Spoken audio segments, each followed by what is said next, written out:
Welcome to Private Capital Perspectives, a podcast from the Lineup Media Company. On this podcast, I sit down with operators, allocators, and investors to break down their strategies and learn more about how they're deploying capital across private markets today. My name is John Pugh. I'm a developer, operator, and real asset investor. Each episode brings candid conversations from the front lines. No filler, just insights to help you make better decisions and stay ahead of the market. At Pew Capital Partners, we work with family offices and private investors to create lasting value in real estate. Our mission is simple: the right projects, the right partners, and the execution to make them succeed. With 60-plus years of combined experience and over $1 billion in multifamily, industrial, retail, and mixed-use projects, our team knows what it takes to deliver. From planning to completion, we lead with discipline, transparency, and creativity our partners trust. Our approach rests on three principles: protect capital, invest with discipline, and invest alongside our partners. We pursue opportunities with strong fundamentals and real growth potential, generating income today while building legacy for tomorrow. To learn more, visit pewcapitalpartners.com, where excellence, alignment, and legacy guide everything we do. Today we're joined by Jacob Schulder, founder of Victoria Industrial Properties, an East Coast focused industrial investment firm specializing in value optimization and targeted acquisitions. Jacob brings nearly 2 decades of hands-on real estate experience, from his early days at the Kushner Real Estate Group to 15 years as a principal at Excelsior Equities, giving him a true operator's perspective on how industrial assets create long-term value. We'll get into his approach, what he's seeing in the market, and how he's building a modern industrial platform. Jacob, great to have you on. Great to be here, John. Thanks for having me. Yeah, thanks for joining me. It's great to have you. We've known each other for a little while now, and it's been a real pleasure getting to know you and looking at a lot of good deals together. I want to get into kind of how you came to work on the industrial space. I know you've been in the multifamily space for a long time. If you could kind of share your thoughts on why industrial now, and kind of how did you kind of come across this as a strategy in terms of where you wanted to take your focus? Yeah, that's obviously the most important question of how I got to this. But as you know, John, and as we've talked about, I am a third generation, what I call multifamily and mutt. I grew up in the business. My first job was when I was about 12 or 13 years old. We were doing a housing development up in Morris County, New Jersey. And my first job was to follow a crew of Polish carpenters who spoke no English and literally sweep up their garbage. And when it was about 100 degrees outside, starting at 7 a.m. ending at 3:30. It was a real entryway into housing, into rental apartments, going to visit apartment communities that the family built, that my grandfather had built in the 60s. And just being part of that culture was literally all I knew. And after going to college and trying to figure out what I want to do with my life, I decided to join the family business. And I had the pleasure of graduating the Columbia Real Estate program in October of 2008, just during the GFC. And perfect timing. I really timed the market well. And I remember speaking to a family friend who was a pretty senior project manager at Bovis Lendlease at the time, because I wanted to get a job. And I remember sitting in his office, and he's like, "Jake, you don't understand. Forget about hiring you. I have to lay off 800 people in the next 2 weeks. I love you, but no dice." And my family at the time was building our first multifamily high rise in Jersey City. I mean, now that's essentially the bread and butter for the business. They've built thousands of units in Jersey City alone. But my uncle said to me, "Listen, nobody's hiring. We're going vertical on something. Come work with us."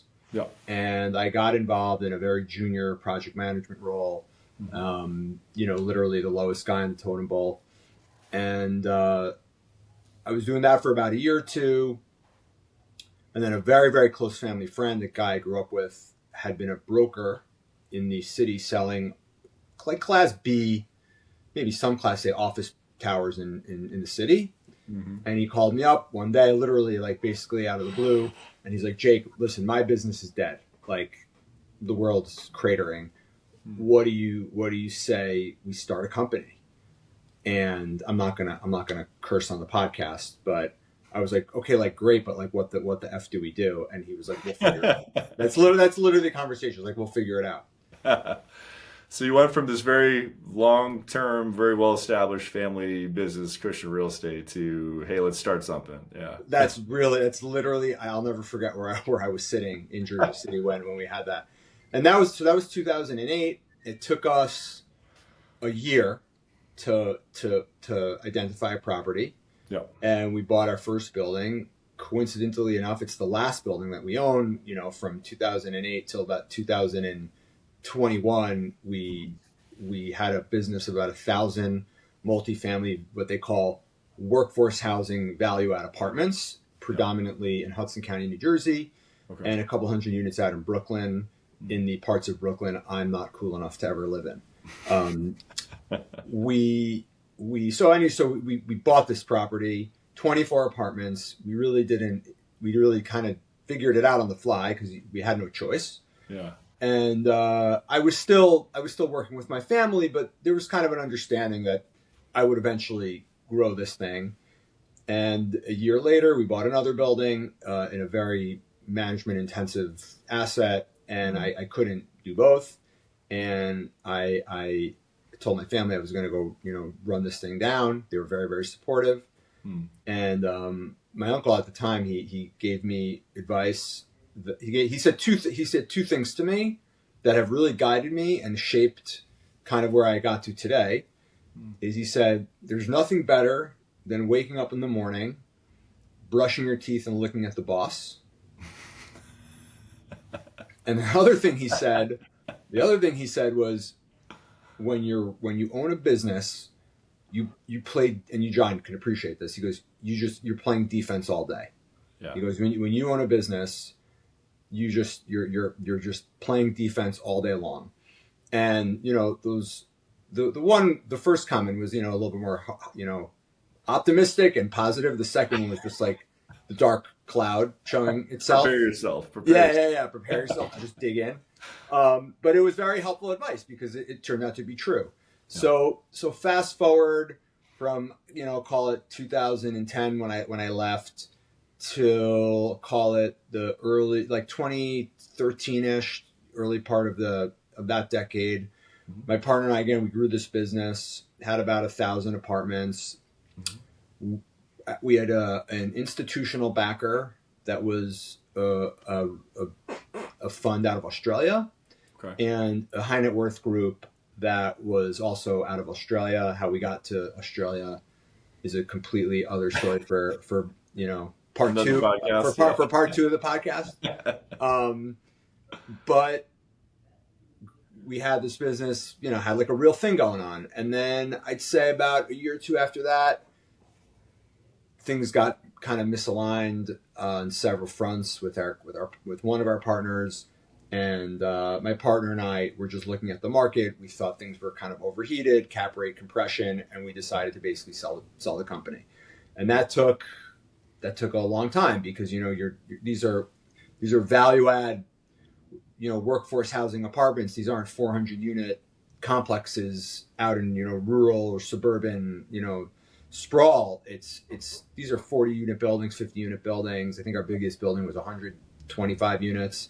Yeah. So you're really going asset by asset. You're chopping them up. These are rent stabilized assets in very deep blue states. So there's like a lot of regulation, and there's rent rolls, and there's all sorts of due diligence that you have to kind of manage a buyer through that you had to get through yourself. Yeah.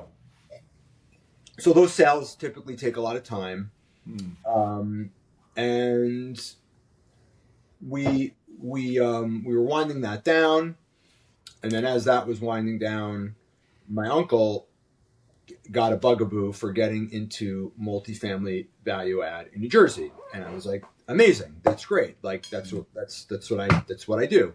Yeah. And I got into the business. We bought 1,500 units, and then after about 18 months of acquiring that portfolio, the company decided, no mas, we're not doing anymore. Just the capital requirements for those types of transactions didn't fit with the long term goals of the core business, which is really high rise development in Jersey City and some other more garden style development outside in PA. So then that shifted, and then I had never done any really ground up development. Mm-hmm. And my uncle said to me, he goes, I want you to learn the development business. And I said, yeah, that sounds great. And then he said to me, well, how many kitchens and bathrooms can you renovate in your life? And I said, well, apparently hundreds. And he said, yeah, well, that's the problem. So we did a for sale job up in Bergen County, New Jersey, where I live. I had a really terrific commute for about 3 years. With traffic, it took about 9 minutes. And that was a 70 unit. It was a 76 unit because there were some affordables in there. But it was a for sale job in northern New Jersey. Mm-hmm. Once we started selling them, they really kind of flew. It's a really great product. These were on an average 2,300 square feet, 2-car garage, 9-10 foot ceilings, like a very high end product. Townhomes or single family, Sig? They were single family townhomes. Okay. Attached, but yep. they were single family, Yep. And then as that was winding down, I just kind of, I have enough friends in the business, and a very close friend of mine who had also been in multifamily, had fully transitioned his office into industrial. Mm. And just being in the business my whole life, and I'm sorry for the long-winded answer, but I just want to give your listeners a full, I want your listeners to get the full picture. So just kind of being around multifamily my whole life and just growing up in it, I just came to the realization that it doesn't matter how well you do multi and how many layers of management you have between a principal and sort of like the underlings. If you're looking at an org chart, mm-hmm. you are putting out fires all day long.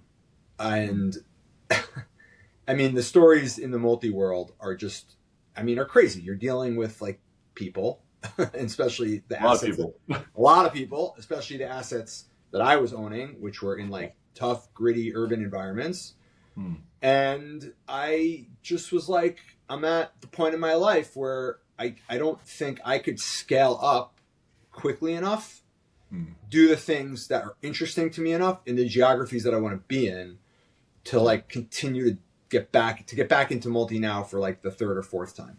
So industrial properties, if your leases are triple net leases, for the most part, the landlord has a very limited set of obligations. Typically, people who own businesses want to just run their businesses. They're not playing games with you. There's no housing court. I used to have to go to Brooklyn Housing Court, where I would walk out of there and I'd say to like my attorney, like, welcome to Brooklyn, where nobody's got money but everyone's got mice.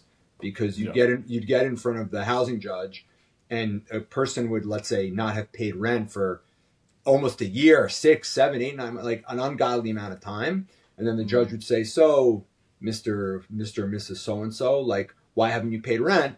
And they say, well, I have mice. And then the judge would say, okay, like, do you have any evidence? They go, no, they come out at night. I can't take any pictures. And then the judge would say, okay, you got to stay for 4 months. And it's just like, it's a game. You're not dealing with that. You're not dealing with that in industrial properties when people just want to like run their companies and like pay their rent and like be left alone. So just based on where I am in my life, I just felt that I could scale that up quicker without, I don't say no heartache, because every business is heartache, but as much heartache. The defense won't be maybe for 48 minutes, but maybe I could get a blow here and there, play for like 36. Yeah. Yeah. So Jake, one of the things that we had talked about previously was just kind of curious. Are there any stories that you have from your real estate career that you think are particularly, really influenced you in a meaningful way? Yeah, I mean, when you own some of these rougher buildings, you get what I would call an education pretty Yeah, absolutely. quickly. And this is a true story. I we close on this building. It's in a very gritty part of New Jersey, Mhm. and my partner and I are like flying high. We're young guys. We like put like a lot of our own money into this deal, Yeah. and we go to the closing. We come out. I think we went to lunch with our fathers afterwards, and that night we go to the building, and we can't get onto the street because there's a Suburban on each end of the street, like these two big like police vehicles, like unmarked Suburbans with Yeah. sirens on, with sirens, not with sirens, with lights Yeah. flashing, Yeah. cutting off vehicular traffic to Yeah. get to the building.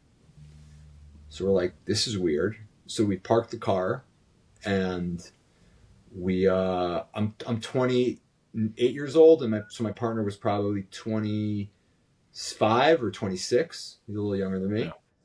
And we walk to these. It's two 12-unit buildings, and we're walking to the building, and a guy comes out in like one of those, like, you see it on like CSI TV. type. Yeah, like one of those jackets, like one of those little Okay. windbreakers. Yeah. Yeah.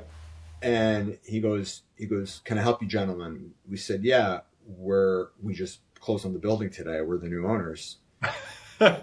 And he goes, well, you're not allowed in right now. We said, why? And he goes, we have information that there's somebody hiding out in your building now, an undocumented illegal immigrant who is a murder suspect. And we think he's hiding out of the bathroom in one of these buildings. So here's my card, and call me tomorrow, and I'll fill you in. And that was when I was like, okay, this is real life. This isn't TV. This is real. I mean, in today's day and age, I would have worn like a body cam and filmed it, put it on YouTube, and gotten a couple followers. But this was a different era, and I remember being like wow, life comes at you pretty fast in something like that. Yeah. Oh yeah, for sure. Wild story. Yeah, that's the reality, right, of owning real estate is you come face to face with the good, the bad, and the ugly all at once, and you kind of realize that life's not quite what you maybe imagined it was, right? It's the story that I didn't tell, which I'll tell you now, was we owned apartments in Bedford Stuyvesant, and there was a leak on Decatur Street, and there was a leak coming into the lobby, and my plumber's like, I got to get into apartment whatever. And it was a water leak or a gas leak? No, it was a water leak. It was just dumping right into the lobby. And my plumber's like, I got to get in there. I got to fix it. And I called the guy, and the guy goes, let me tell you, if you come into my apartment, I'm going to gut you like a fish. But by then, I was already a seasoned, operator. I told my wife, she's like, "Are you scared?" I'm like, "Scared? Like, this is nothing. This is Wednesday. Like, what do you want me to tell you? Like, this is." But like, yeah. So when you ask me, just to come full circle, why I wanted to get into triple net lease industrial property, I think those two stories, highlight different, management styles that one needs to engage in. Yeah. Being threatened, your life threatened on a regular basis is probably not quite as likely to happen in triple net industrial. Yeah. Or maybe I just have it coming for me no matter what I'm looking for. You never know. You never know. Anyway. All right. So what can you maybe speak a little bit more about what types of properties you're looking to acquire now, and kind of where you're focused in terms of the market? And I know I mentioned the East Coast piece earlier. I know that's part of your strategy. Yeah. So Um, um, I'm very focused on the East Coast. Just talking to investors for the last, call it 5, 6 months. Like, just to be very frank, they're very gun shy about getting into blue states. Um, they really like Florida. They like South Carolina, North Carolina. Although I think it is like, blue. It has sort of like it's like more purple than it is blue. Yeah. Maryland also is kind of like a little purple. So there are markets on the East Coast also being focused on or near port cities, which is something that's very, very important. That's kind of where I find myself. I happen to be working on something right now in the Midwest that came to me completely, like, kind of fell out of the sky, but it happens to be in a blue city, so the raise has been a challenge. But in the Midwest, there's also, you're seeing in certain markets in the Midwest very little oversupply, which I think is, at least in the assets that I'm looking at, I think nationally the Class A hangar, 40-foot clear big box market has probably been overbuilt to a pretty fair extent.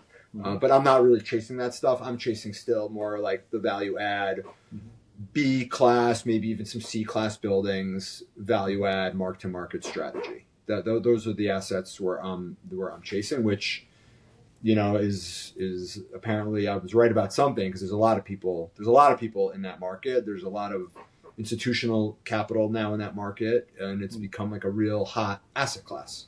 And maybe since you've seen so many cycles, and you've been in the market now for 17 plus years, maybe speak a little bit to the interest rate environment, kind of how you see that playing out in the currently in terms of your strategy, maybe also in the future, and how you're trying to plan for that.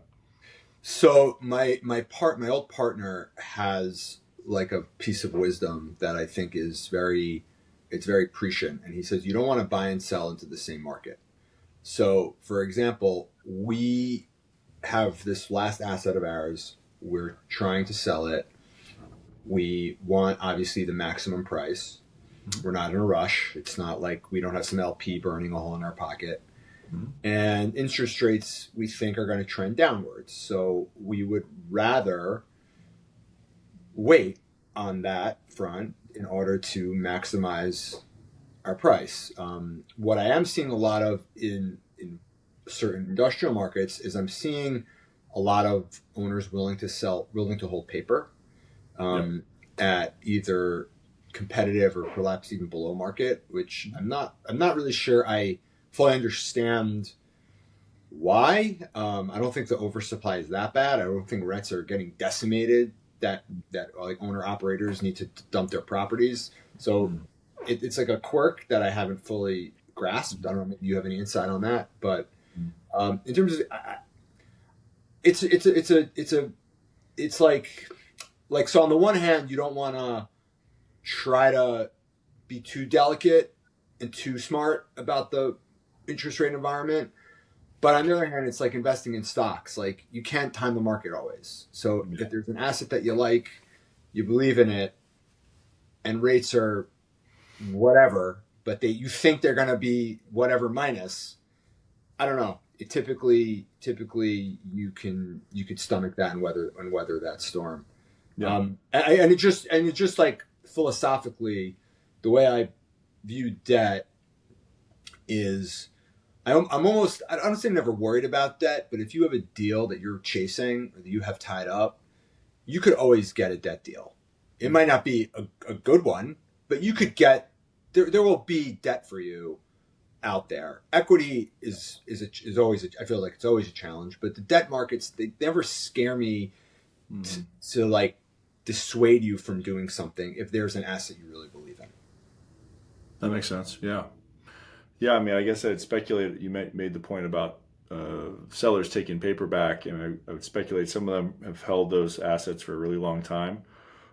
Maybe they are not sure whether the top of the market is passed, and it might be a couple of years before they can get their back to this pricing again because they're unsure of interest rate direction. I don't know. It's just my thought. It's a lack of clarity for both buyers and sellers in the market. But I think those who are willing to act definitely have an advantage because long term, I think you're right. We're going to have interest rates have to trend lower. I mean, realistically, look at the United States debt, right? The fact is if the interest rates aren't lowered by some meaningful amount in the next 24 months, I think we're going to have some pretty meaningful problems, right, with our economy. Yeah, I mean, just to go back to it, when I was selling my multifamily portfolio towards the end of the 20-teens, I mean, we were transacting when rates were 3%. So from that point of view, we did phenomenally well. The last asset we sold was sometime in I want to say it was the middle of 2021, and it was right before rates really went bananas on people. Yeah. So from that point of view, we were able to time the market. I mean, it wasn't intentional, but the market really worked in our favor on that. And those people, I mean, think about it now. They bought those assets. Their 5-year money, their 7-year money is up now, and I have no idea what they're going to do with those buildings. I think one building we traded, actually, the buyer had traded after she bought it from us at a pretty significant loss.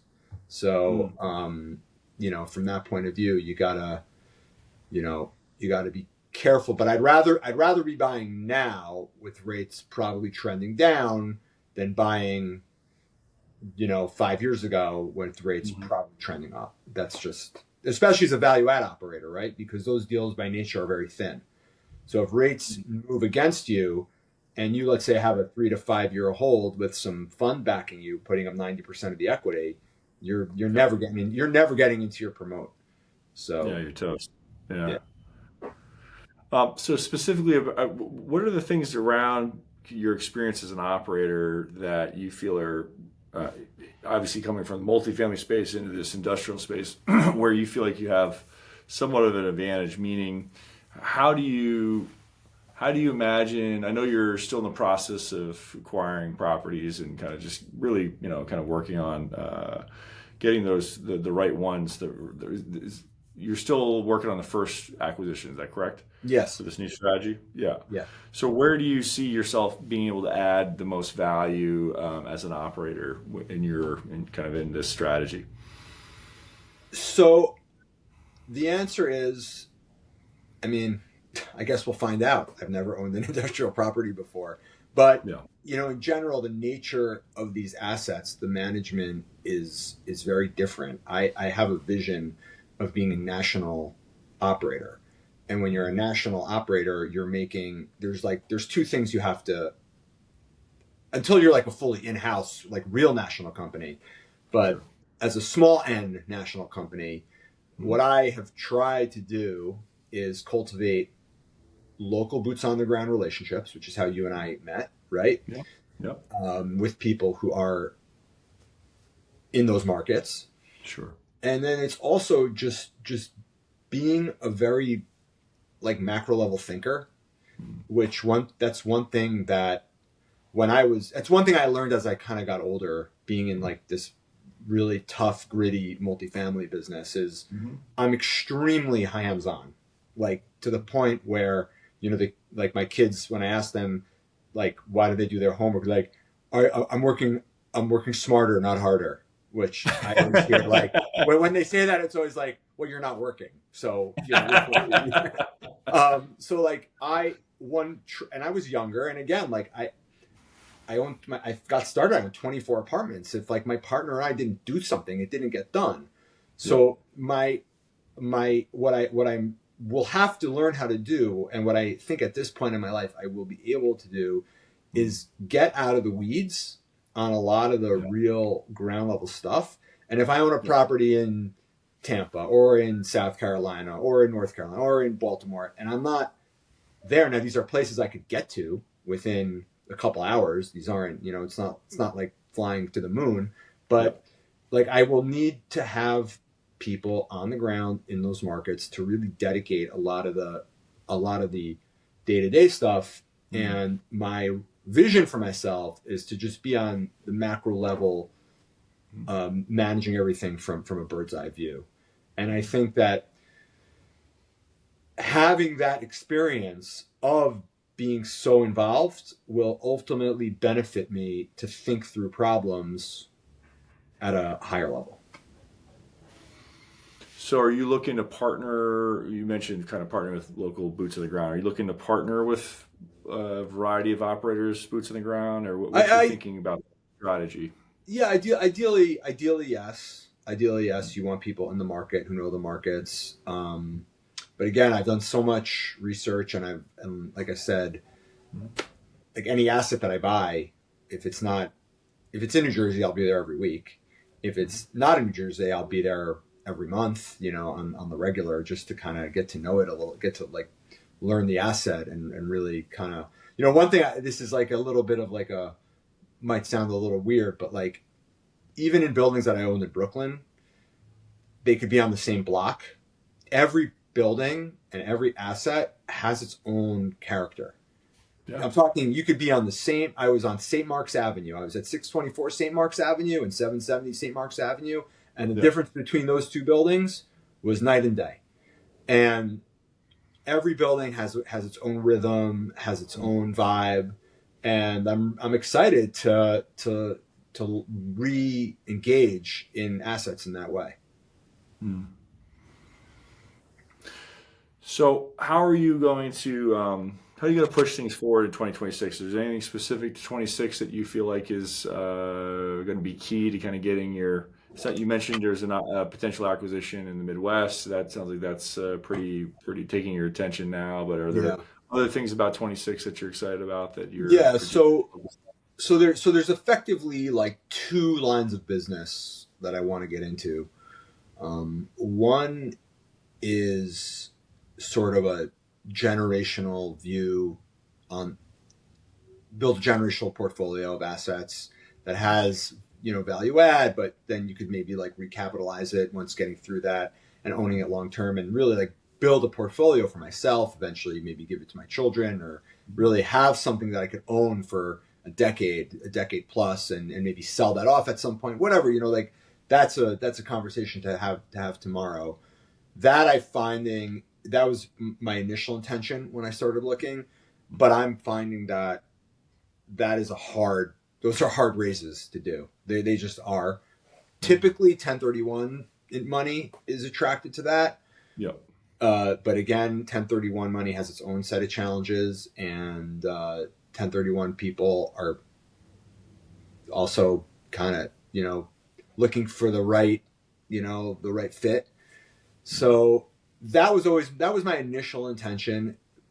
So as I've gotten further down the road, I've also been looking at value add assets, 3 to 5 year hold, institutional capital, 10/90 splits on the equity with a promote. The generational stuff that I had mentioned earlier, the intention was not to take a promote, just to go pari passu with an LP and ride it out. I would do the value add, and whatever rights, we could talk about that, but that would be just like the kind of like the long term horizon stuff. But in 2026, I would really like to do one of each, one kind of long term hold deal and one value add deal, to start getting the thing moving in the right direction.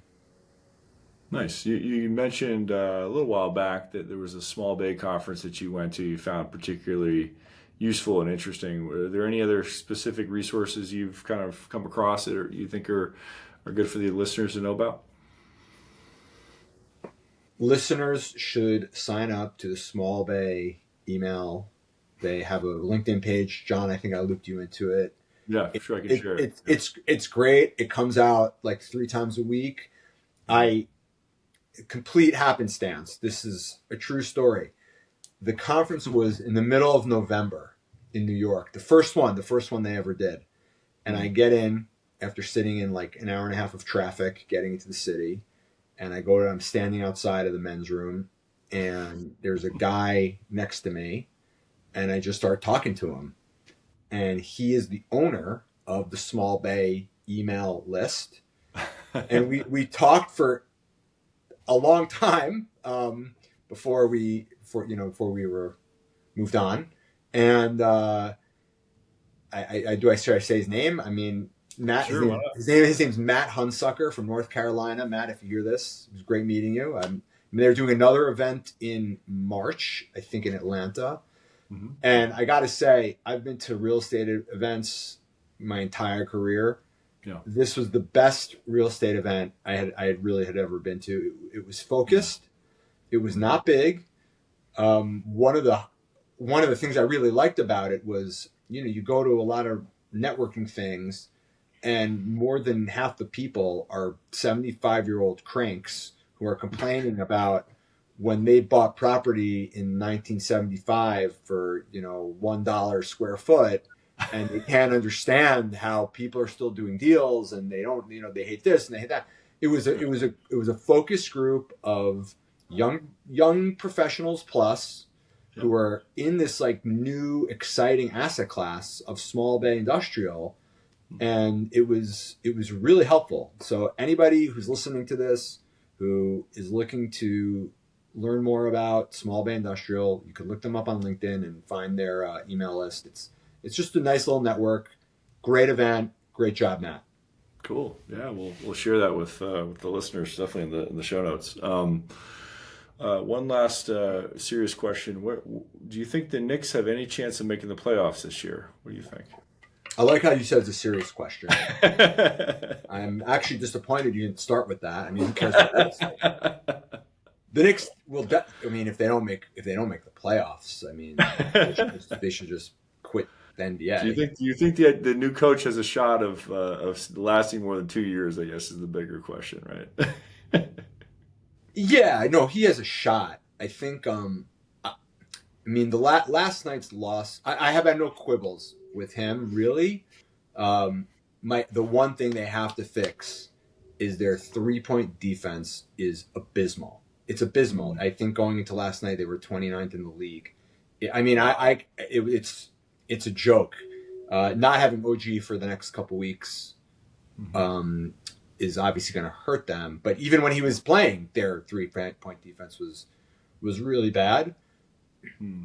I'm hoping that as the season gets on and as Robinson plays a little bit more, they start to tighten that up. But what he's doing on the boards is just crazy. But he's not chasing anyone on the perimeter, but he just anchors the defense so well that it allows maybe guys to be a little more aggressive on the perimeter. That's my really only quibble with Mike Brown.